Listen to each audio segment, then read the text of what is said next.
invité, c'est ça, qui voudrait savoir le nombre des artistes engagés. Au début, on était une dizaine. Après, je ne vous mens pas, il y a d'autres artistes qui sont au Burkina, entre autres Yaoja, il y a Krenja Edor qui est en Côte d'Ivoire, il y a Cefas qui est à Paris, en France, il y a d'autres qui sont dans les villes intérieures du Togo.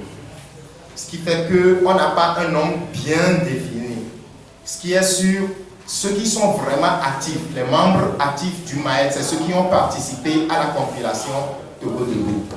C'est à partir de cette compilation même qu'on a eu encore après beaucoup de gens qui ont voulu adhérer au MAED. Mais on a eu bien sûr des peintres et des plasticiens acclamés, des écrivains qui étaient là, des journalistes même.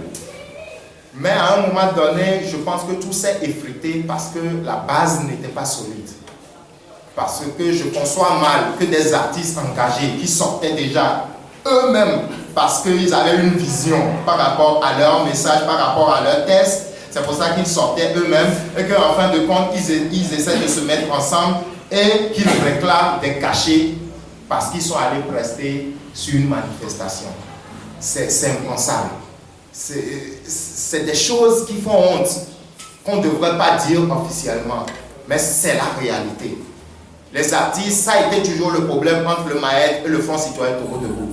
À chaque fois que le Front citoyen Togo Debout mettait le cadre podium à la disposition du MAED sans un cachet, les artistes du MAED boudaient. Et nous, et moi, parce que Eric ne fait pas partie du bureau, moi en tant que secrétaire général, j'étais obligé de faire sortir les fonds de ma poche afin de combler le vide en attendant que, voilà, qu'une certaine diaspora ou qu'un bon mécène vienne faire les choses. Si vous avez bien vu, pendant toutes les manifestations, ce n'est pas chaque jour que le MAED sortait. Parce qu'à chaque fois que le MAED sort, c'est au moins 400 000 qui est dépensé.